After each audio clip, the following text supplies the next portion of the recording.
Hello. Hello. Welcome back to Historia. I'm Kylie. I'm Jamie. It's very exciting because it's the last day of May, which means summer is here. That means my legs are going to chafe all the time. It means I'm going to sweat my ass off. Yeah, it supposedly is going to be a very hot summer. Yeah. Because we had a That's very... great. I love that for us. Yeah, I think they said it's supposed to be an El Nino. Oh, really? I don't know what that means. I'm not a weatherman. Last year it rained a lot. It did. And it wasn't hot till like July. Yeah, it was so cold. I wanted that again because I don't have AC. That is pretty nice. I mean, we never really use AC. We just open up the windows. That's and then fair. I get cold. Yeah. Our house just gets really hot from like 3 to 6 p.m. Well, the sun is like right on you. Yeah, it's like bam. Yeah. And I always teach during that time, so it's really great. Do you wear sunglasses while you're teaching? No, but I should. My students wouldn't even question it. That's Anyway, I don't think I ever said it on the podcast, so I'm pregnant. I don't think I ever announced it. You did not. How dare you? I know. So hi everyone, I'm pregnant. And I'm having a baby in October. So I'm so jelly. I got to make it through the hot summer. Nice and large. That's gonna be tough. I don't know how I'm gonna survive, guys. I'm gonna be honest. You need one of those portable fans to have on at all times. Yeah. Just get like one of the neck ones. Oh, that's true. I think just blow it in your face. I might just go to my parents' house every day and work. Like, honestly, because they have nice AC. I'll probably end up there a lot. We'll see. I'll survive. I've survived 2 summers without AC. I can do it again. Just gonna be a little harder. Anyway. I'm telling you, just get one of the squirt fans. Yeah, true. That's a good idea. You can probably get them at Dollar Tree. They have everything there. True. So anyway, I hope you all are going to have a great summer. If you have any summer plans, let us know. Are we going to do the bucket list thing? Like where we talk about like bucket list places or no? Oh, shit. That's totally a great idea. I forgot about that till just now. I should probably make a note of it because my brain is scattered. All right. We'll do it for the rest of the summer. Cool. But not today. Today, my topic is sort of summer themed. Interesting. Because in the summer, when you get hot, you want a little treat, right? To cool off. A gelato? No. Gelato? That's the first thing you think of? What? I'm sorry. So, you know when you're like chilling in your house on a nice summer day and then you hear do do do do do do do do coming down the road? The ice cream man. Yeah. Are you talking about the history of them? No. My topic actually has nothing to do with ice cream, but it's called the ice cream. Okay. Should I just tell you what it is? Yeah. It's true crime related, and it's the Glasgow Ice Cream Wars. What? Have you heard of it? No. Perfect. It sounds like it will be like a fun, like, it sounds like a fun show, right? Where they like decorate Sundays. Yeah, it's dark. Oh my God. There's a lot that happens in Scotland. Well, I mean, if it's true crime, it's not going to be happy-go-lucky. That's true. Okay, so let's jump on in, shall we? So actually, I found this topic through Morbid, the true crime podcast. Yeah. Love them. But I remember listening to it a long time ago, and I wrote it down because I was like, we need to do this one. It's so like crazy. Yeah. Just like the theme of ice cream trucks. So Morbid, I used like a little bit of their sources that they found, and I listened to like the beginning of their episode. And then The Guardian had a lot of good information. Mental Floss had a nice, beautiful article about it. And then I was watching a BBC documentary called The Glasgow Ice Cream Wars. And when I tell you I cannot understand their accents, I mean it. Dude, they're intense. Dude, okay, this is off topic, but I have to mention this. Huh? There is a TV show that's called The Almost Impossible Game Show, and the hosts of it are like Scottish. Dude, they're so fucking hilarious because you cannot understand them. It's absolute chaos. But you can't help but like be so intrigued. Check this show out. I don't even know what it's on anymore. You could probably catch episodes on YouTube, but the hosts are so funny. I love Scottish accents, but They're just so can't. intense. They are, and I can't help it. Every time, so like there'd be a few people on the documentary because it would go from like person to person to person. Yeah. There were a few people that I was like, okay, I get what they're saying. I had my captions on, and even my computer would just like not write anything. Like it was like, I don't know. Or it would just be way off. But there were some people I was like, they're speaking a different language. Like I couldn't make out a single word. Dude, all the slang, man. Yeah, it was really hard to use that as a source, but I did watch it because it gave a lot of information. So I did take a lot of information from it. They also talk differently. So I had to be like, what does that mean to us, you know? Yeah. But it was interesting because they had a lot of live footage from the event. So we may speak English, but there's so many different dialects. yeah, it's just like they talk so fast, but I'm sure like people listen to us and they're like, well, I think we have more of a clear, but yeah, if you're hearing people from like New Orleans or true, down south, Texas, Tennessee, even the Midwest, true, because they roll their O's. Yeah, we're very careful with how we speak here. Just kidding. All right, so are you ready to hear about the ice cream wars?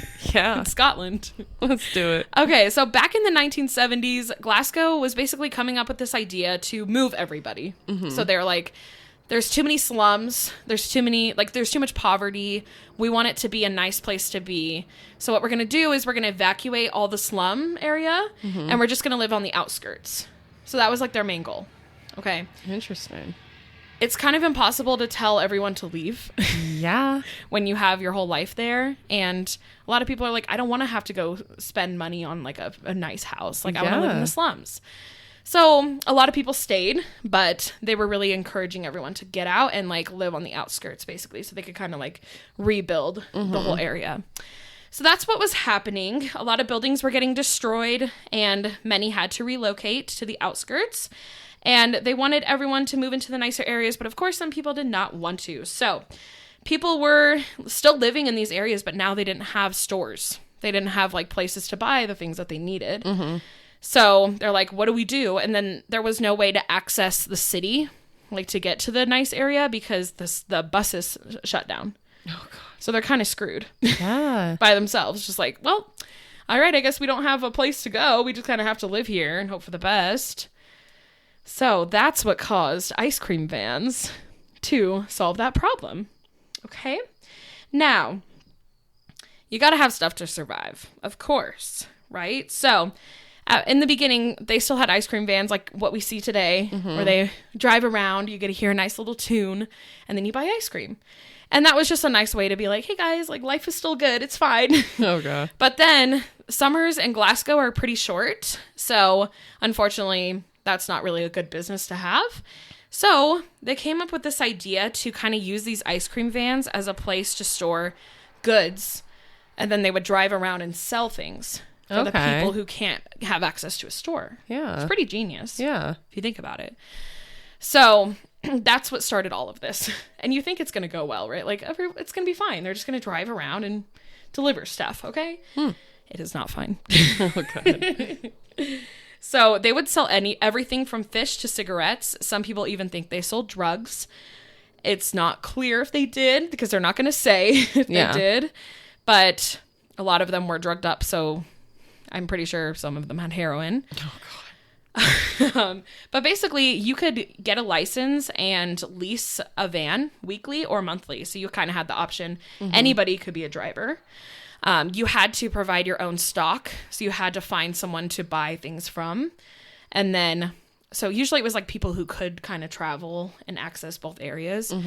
And then once you have that, then all you need to do is get a lease on a van and then fill the van up, basically.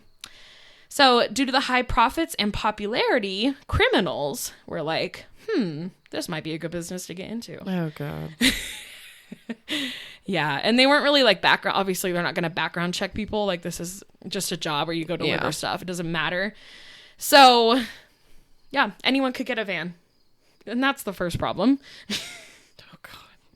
The criminals wanted in So once gangs started taking over the vans, they became very territorial of their space.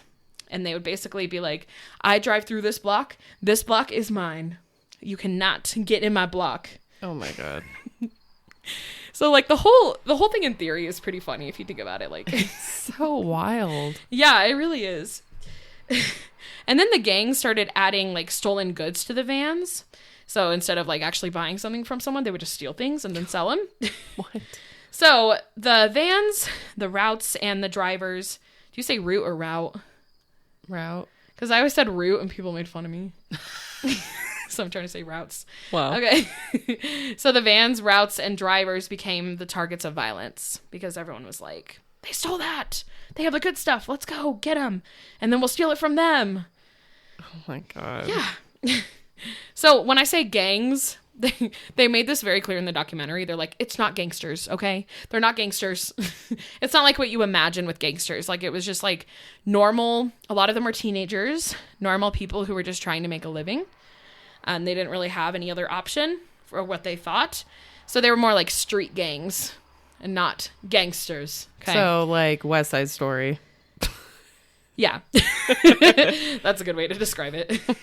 They're not like how you imagine like a gangster to look. They're just like snapping as they're walking down the street. Yeah. Get the ice cream. Oh, by the way, they did actually have ice cream in the vans, but you know. I mean, you would have to. Yeah. I mean, in the middle of winter, I still want ice cream. Exactly. Oh yeah, it's so good in the winter for some reason. So the street gangs would basically come together, and it was a group of people who were basically there to protect each other. That's what they used each other for. Mm-hmm. So it turned into this whole thing where it was like, all of these people are on these blocks. And that's their territory. Mm-hmm. So they didn't fight with each other because they kind of shared everything. This area is these people. So like everyone had their designated area. And I think there were like 4 different like companies that you could work for, and they were all rivals of each other. Of course. Yeah. So that caused a problem, of course. And they're trying to get to the other areas. It's like a little war. That's why they call it Ice Cream Wars. But yeah, so they were trying to get to the other gangs' territories. Violence was always happening.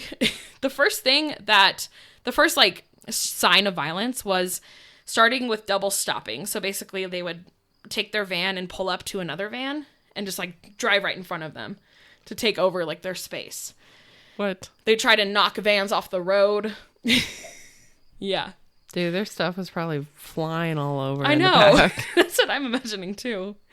And then they got to the point where they would actually use the ice cream syrup that's like in the cars, and they would shoot the windshields of the other vans. What? So that when they would put their windshield wipers on, the syrup would just like get all sticky and it wouldn't come off. Oh my God. So they couldn't see where they were going.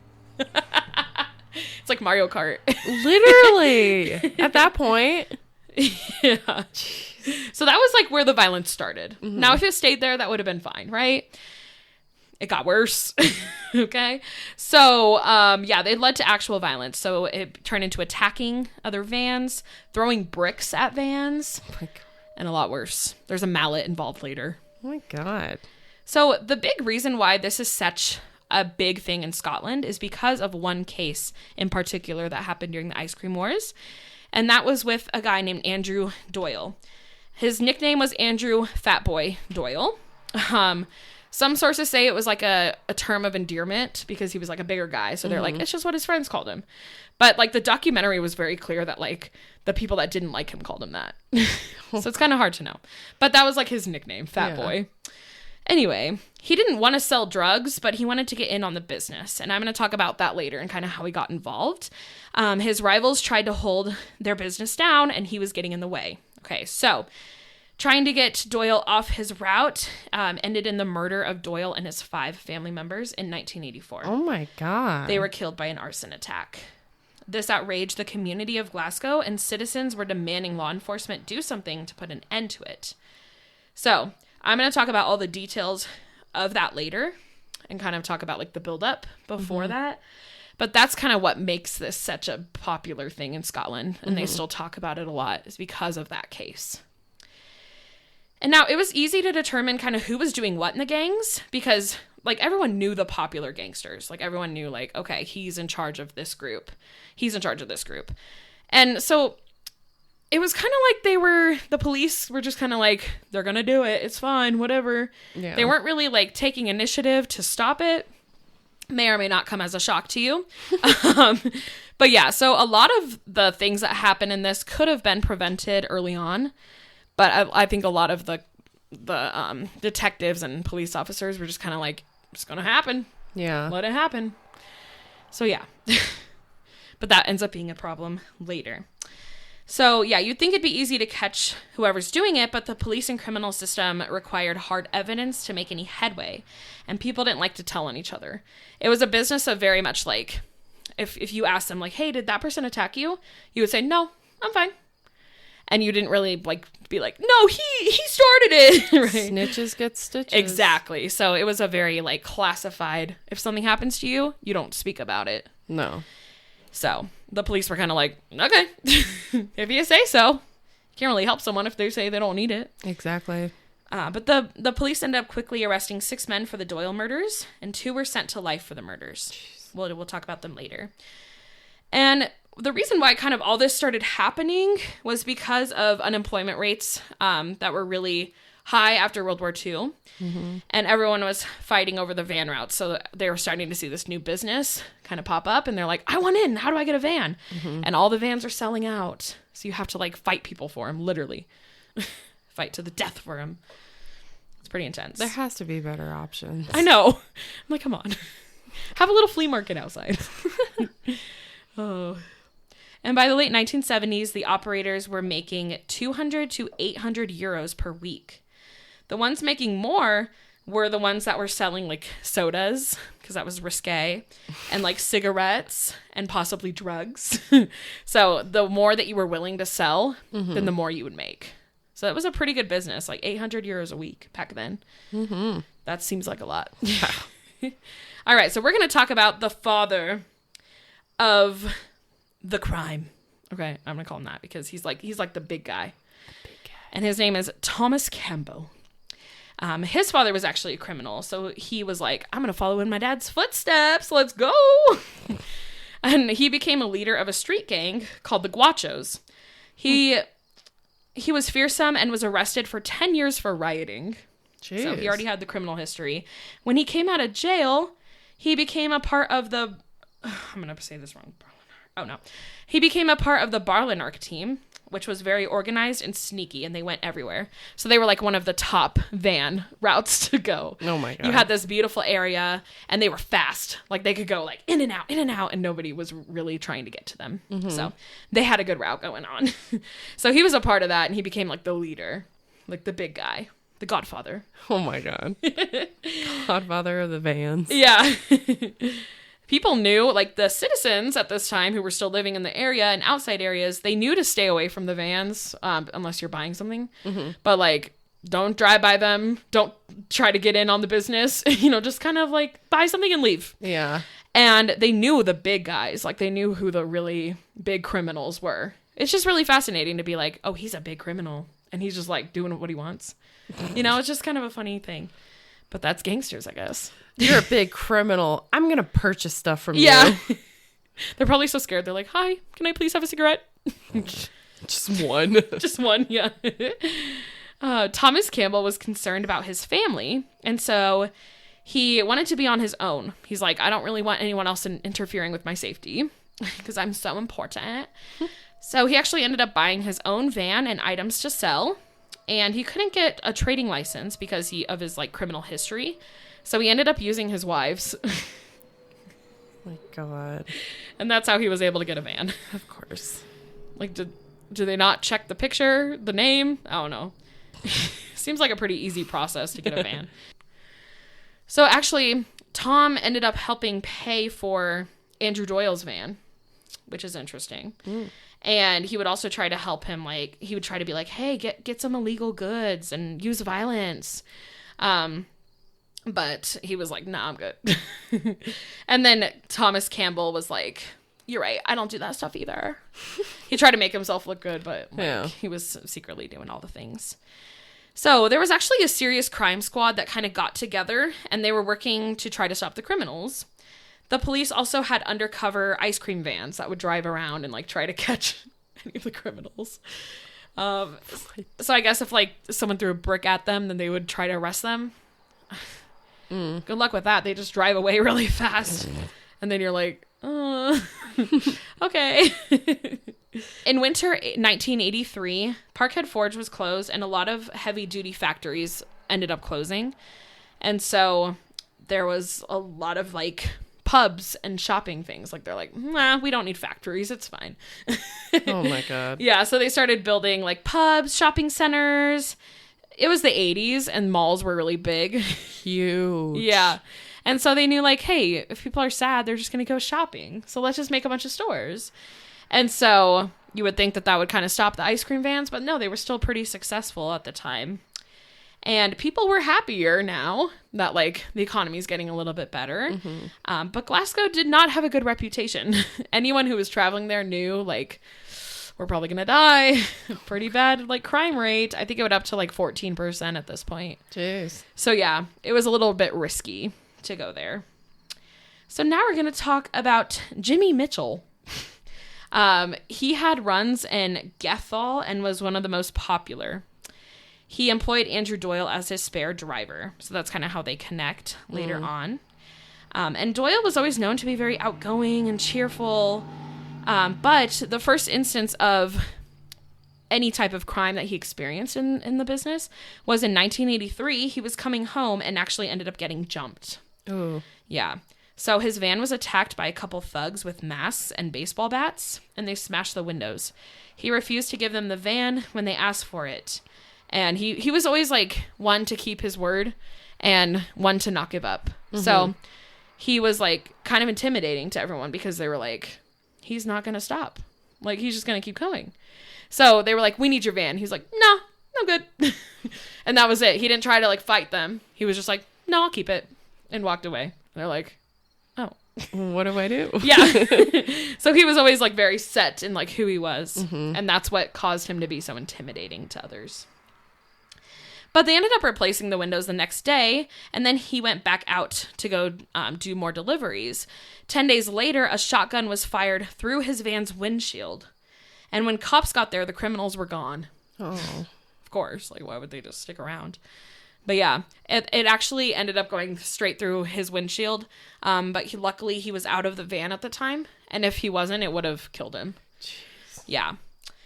So this changed a lot because this was the first time someone had ever used a gun on the attacks. So this was known to be like a turning point where it was like, this could be a problem. Yeah. Like, yeah, I think it could be. I'm glad you can finally see that. Just took him how long? I know. Yeah. So the cops started getting a little bit more involved, but still not really like doing much to stop it. And some people don't really think that drugs were ever sold in the vans because they were regularly checked. So there would be surprise checks where like the cops would come in and look at your van. It's kind of hard. It's kind of easy to like hide the. Yeah. You're not going to just have your drugs sitting on a shelf. That's heroin, $5. Oh my God. You know what I mean? You probably like have them somewhere else. Yeah, they're hidden somewhere like in a little secret stash spot. Yeah, exactly. Okay, so let's talk about the Doyle family. They were always known to be very nice and happy, and they were not involved in crime. So, like, there's no connection to crime. Like, why would they be attacked, right? So, on April 16th, 1984, at 2 a.m., their neighbor was awakened to shouts of help. They got louder, and then more than one of them started screaming. So, at first, they only heard one woman screaming, and then they ended up hearing a couple others start screaming. And in the BBC interview, the neighbor is actually talking. And you can see that she's very, like, there's a lot of, like, PTSD that she still has because she was a really young kid at the time. And she saw, like, their apartment burning in flames. So they were in a 4-story apartment. They lived on the 3rd floor. And it was one of those apartments where you have to go in to get to it. Oh. Like, you have to go in the building. Yeah. So you can't just access it from the outside. Oh, God, that sucks for everybody else. I know. So during a fire, it's not good. No. Because, like, you have one way to escape. You have the window, and the door's going to be, like, impossible to escape from. That's why you need a fire escape. Exactly. So then the neighbor started hearing fire, fire. And then she was like, oh shit, that's what's happening. So she went to go wake up her older sister. And her older sister said that she like can't even talk about what she saw that day. 'Cause she was older, so she could kind of like recognize what was happening more. But they could kind of see everything through their window, and they didn't really know how to help. And like I said, the stairs were inside, so it wasn't like they could just like exit and go straight to them. Like they'd have to go up to their floor and knock on their door, you know, like they can't just open the door. There's going to be flames. Yeah. So it's like, what do you do? Of course, they ended up calling the firemen. And at this time, a huge crowd of people was down there, like just like wanting to help but not really knowing how. So there were some neighbors who went in and tried to like save them as much as they could. But once they got to the smoke, you know, there's not much they could really do.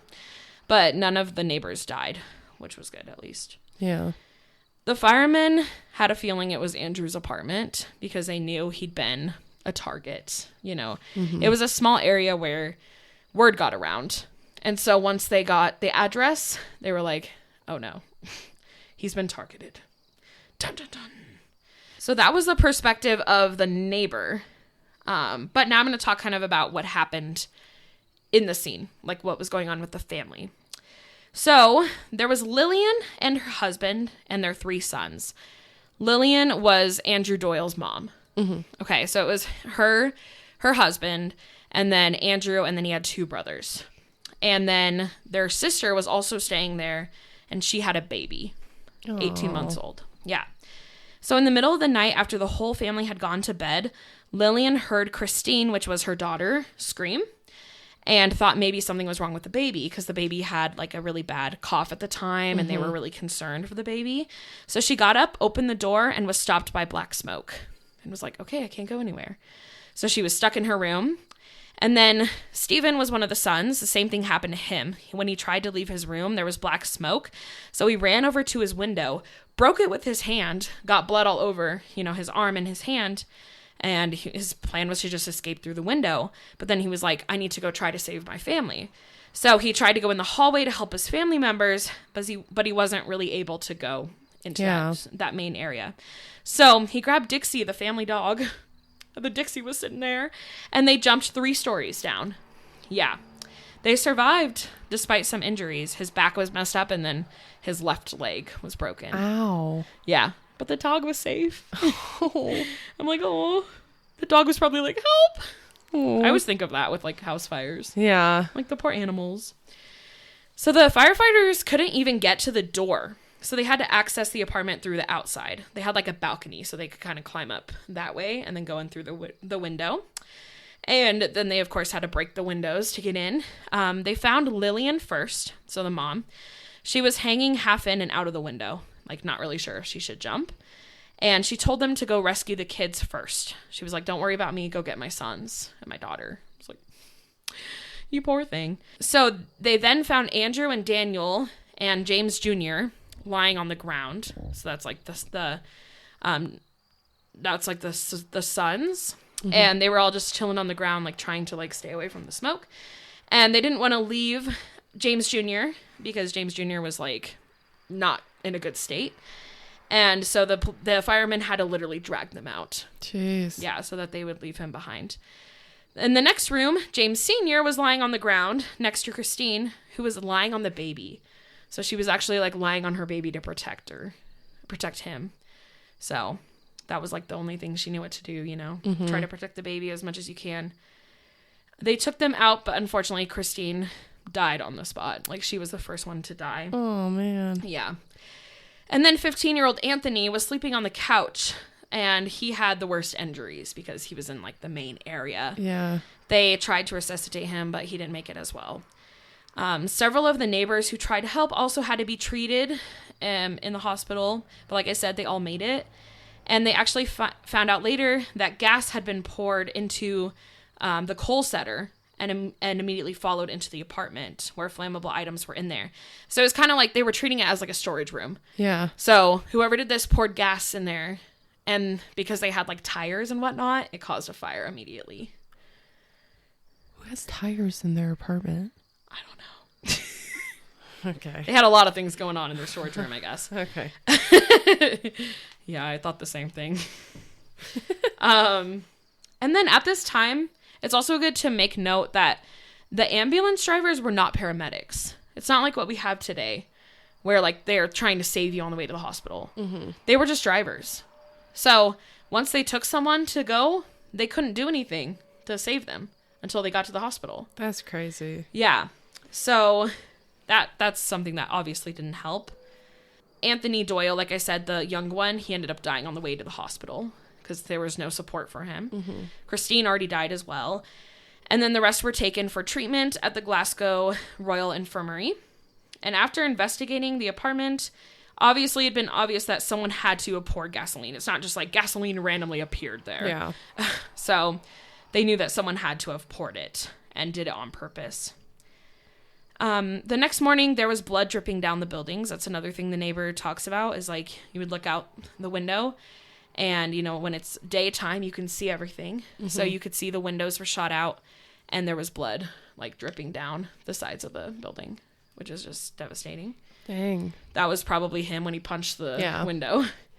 And still at this point, so this is the next morning, only 2 had died, while 7 of Doyle's family members were still receiving care.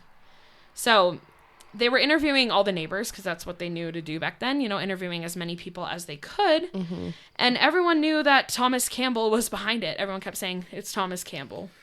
Ooh.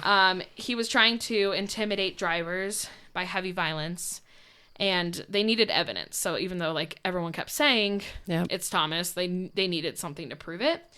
So 12 hours after the fire, unfortunately, the 18-month-old Mark died. I think it was pneumonia, unfortunately, that came with it. And 2 major detectives were now on the case immediately.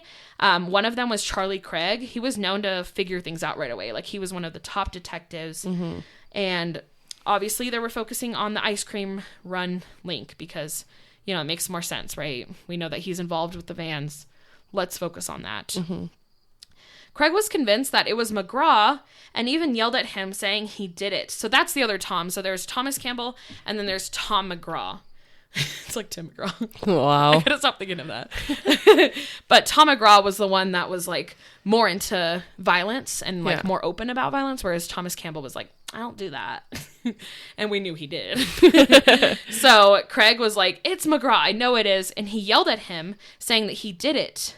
But McGraw had an alibi. He was buying a car at the time. At 2 a.m.? Who buys a car at 2 a.m.? Yeah, how's that an alibi? I still am confused. It's a shady car dealership. I know. What the hell? The day after the fire, James Doyle Jr. died. And then Andrew Doyle died 4 days after the fire. Jeez. Our main guy. James Doyle Sr. died 8 days after the fire. 3 members of the family survived. That was it. Dang. William McDonald Love is this other guy who they were trying to get answers from because he was like, hey guys, police, I can help you out. He was in prison. Yeah. And he was like, I got information. And he's like, I only tell you if you let me out. Of course. And they were like, okay. Why would you ever trust someone that says that? Literally. God. So they were like, they got him out. So he would tell them some information. Did he actually tell them? He gave him a story. Wow. Was it the truth? That's a whole other thing. But he was previously arrested for an armed robbery, which he denied. Like, I didn't do it. They literally saw him do it. Wow. But yeah, he was like, I know the Doyle family and I know what happened. I have connections. So his story was that he was in a bar in East Glasgow one night when he heard Thomas Campbell and this other guy, Joseph Steele, that was another big guy, discussing setting fire to Fat Boy's door, which again is Andrew Doyle. They interviewed Joyce Steele in the documentary. I wrote this down. They interviewed like Joe Steele himself, but I couldn't understand him at all. Wow. I couldn't make out a single word he was saying.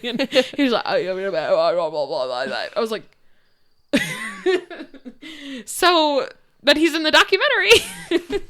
I think what he was saying, if I'm making it out right, is like, we didn't do that. Wow. So yeah.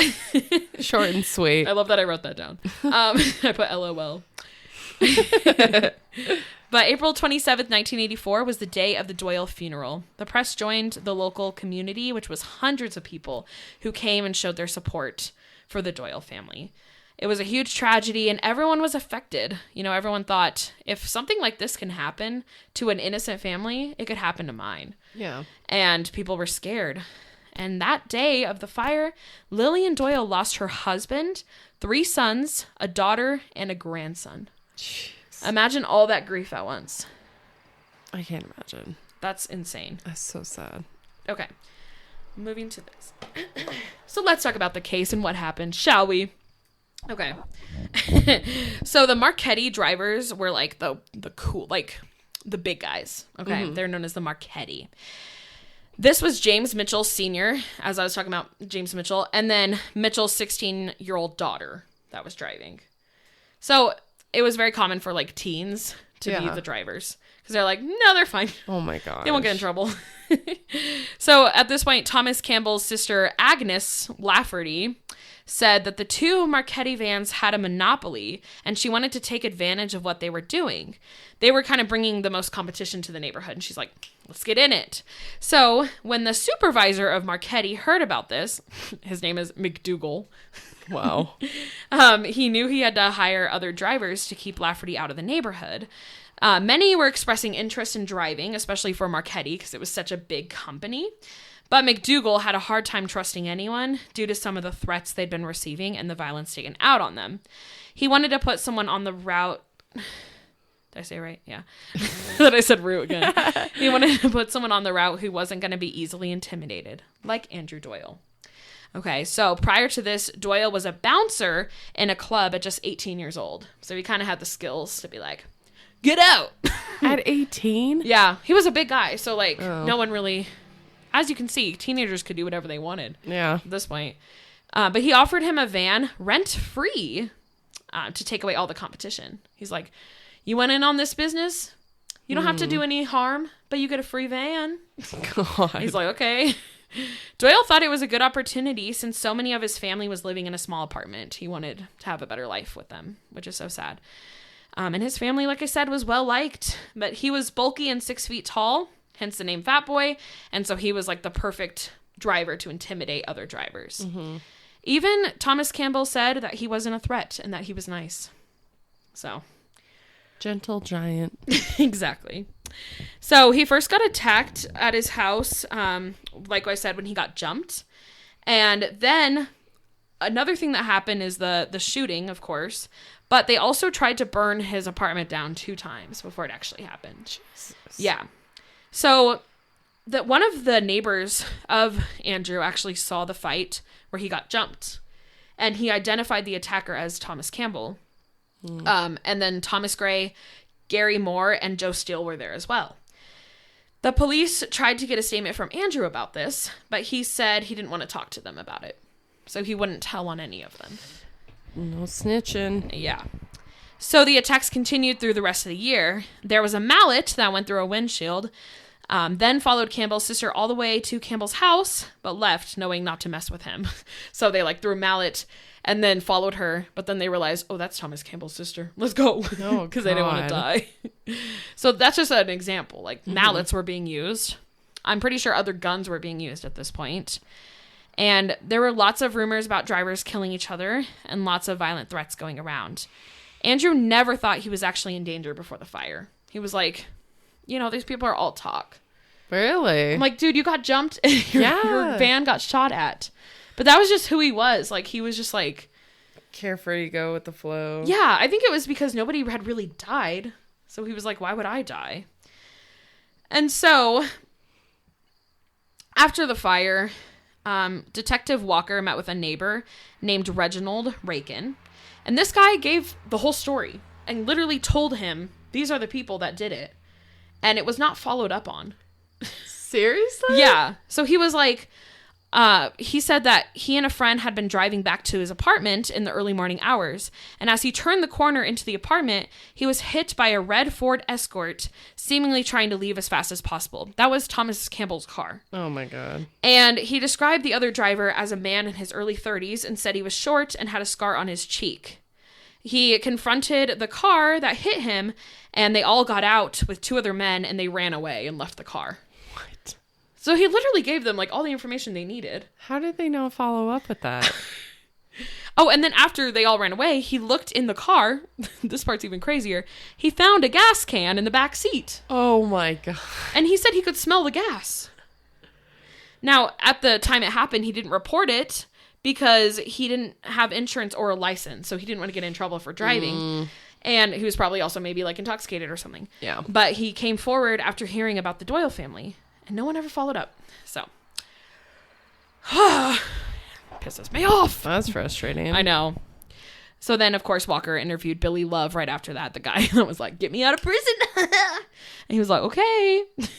Oh my God. And so when he actually went to go bail Billy out of jail, he gave the story. And he also said that he had been the driver of the van the night of the shooting. So he was like, yeah, that was me. But they wanted to burn his apartment down. So he claimed that the accomplice is the one who pulled the trigger. And he claimed that they were paid by Thomas Campbell's brother-in-law, Thomas Lafferty, to destroy the van. There's so many Toms. And then a few weeks later, he heard the conversation in the bar. His story seemed really, like, too good to be true, like, too obvious. Yeah. But the press ate it up. They're like, we have answers. The media, that's classic media attention. Yeah. I'm like, you don't pay attention to Reginald's story, but you pay attention to Billy Love, who's been in prison. Freaking media. So the press was publishing as much info as they could before even checking for evidence. They weren't even, like, being careful with it. They were just like, I heard this. And just, it was such a mess. And then Walker was then led to Tony Granger, who was an associate to Thomas Campbell. And on April 23rd, which was before he actually ended up talking to Billy Love, Granger gave him a detailed 9-page statement in which he confirms Campbell's role in the Ice Cream Wars. Basically, the document said that he never set fire to Doyle's front door or knew anything about the Doyle family. And so he's like, see, I have this. Oh, it was not in the bar. So also in the document, it said he was not in the bar that night of the conversation. So at this point, he never heard about the bar conversation. So he was like, what are you talking about? So obviously they're working together to try to make up a story. Yeah. Because that wasn't even a thing yet. Oh my God. So this is just, it's a mess. Literally, it sounds like it. Yeah. But based on all the information that they were getting, the police ended up arresting Thomas Campbell, Joseph Steele, Thomas Gray, and Gary Moore on May 12th. 2 weeks later, the police re-interviewed Granger, who said that he was driven to the first attempted fire at the Doyles, which he was driven to by Campbell and Gray.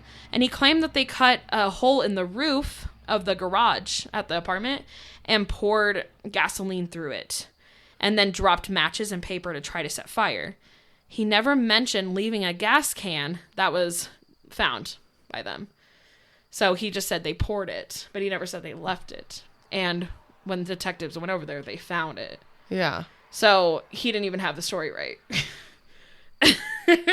And then they were like, oh, you mean the gas can that was left there? And he's like, yeah, that. You know, like, they're like giving him answers. And he's like, yeah. Oh my gosh, that's leading.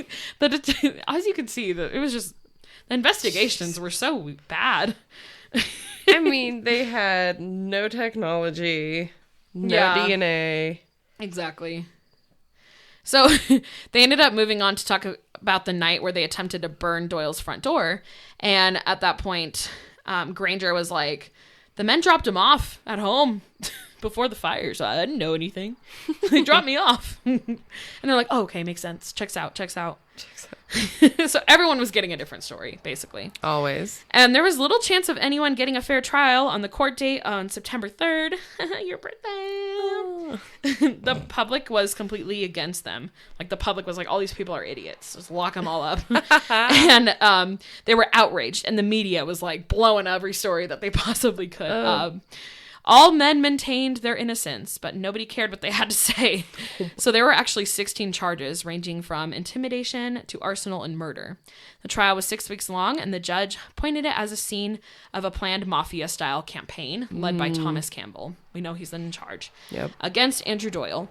Hundreds of witnesses gave their testimonies, so they were able to set up a timeline of all events, starting with Doyle and Agnes and the feud that caused. So they're kind of like, we're just have to go with stories we heard because we don't have any evidence. Yeah. It's like, you don't have any evidence? The car that was left? No? Like, I'm just so confused about that. I mean, at that point, it's like, yeah, they couldn't test anything. They didn't have cameras. Yeah, it was a little bit different. You have to use good old intuition. It'd be a lot harder to get away with all that now.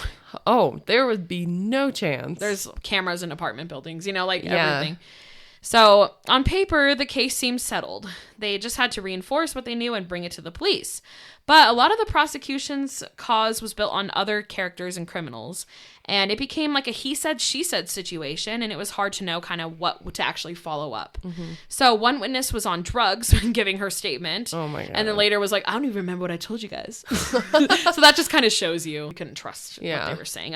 There was a few instances of that where they would come to the police, and then the police would talk to them later, and they're like, I said that?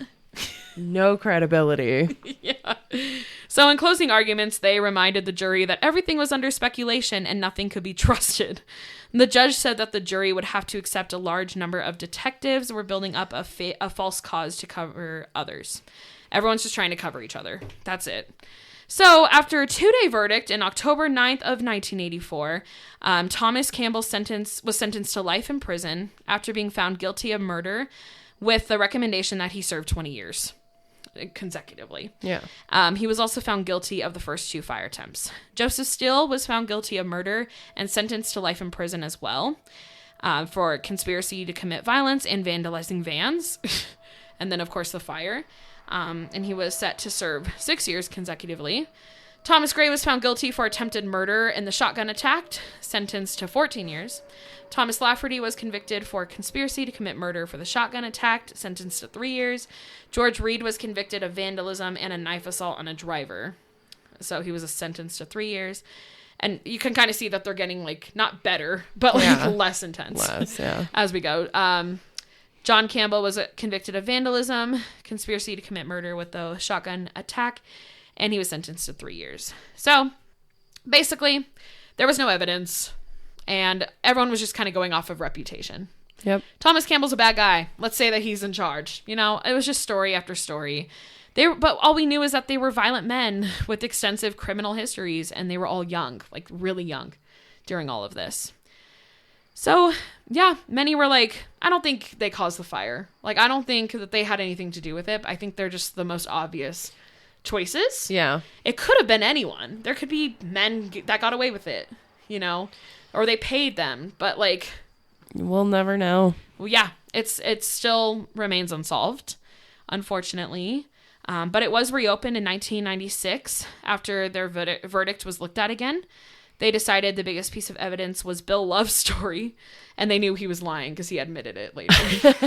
He said, I was just trying to get out of prison. Oh my God. But then the case was revisited again in 2004. This is the last time it's been revisited at this point. There was a professor at a school in London who was in charge of investigating the case. He found that many police officers had the exact same notebook with the exact same words that Thomas Campbell gave them, quote unquote.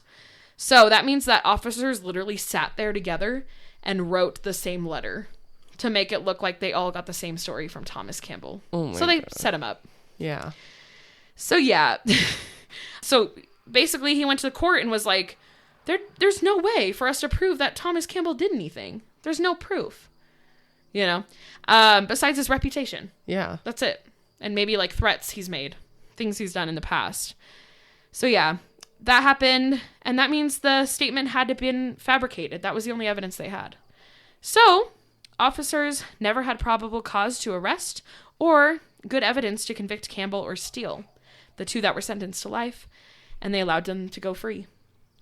Dang. In 2004. And, yeah, everything's considered an open matter still. No answers. So did, like, the trucks kind of die out? Yeah, eventually. Yeah. I think after that happened, the whole community was shook and they had to shut the vans down. Yeah. Because it's like you can't really continue that business. Plus, stores were doing better now and people were relocating to get away from the crime anyway. Mm-hmm. So the only people that might have still been involved were like the big criminals. Yeah. And at that point, they're just competing with themselves. No one's buying stuff from them. So yeah, it was definitely a turning point, and it's still like a really big case in Glasgow today because it had to change a lot of the ways that they investigate cases and whatnot. So. Well, yeah. I mean, it really shows how like corrupt a system can be too when it comes to like the police departments. Yeah. But I mean, like back in the day, yeah, it's hard to trust them. I know. I always think of the people who were like sentenced to life for something they actually never did. Yeah, because they didn't really have like any solid proof, but they're like, well, we can't really confirm your alibi of being at home, so you totally did it. Yeah. So that's Ice Cream Wars. Whoa. Again, nothing to do with actual ice cream, but the name's intriguing in itself.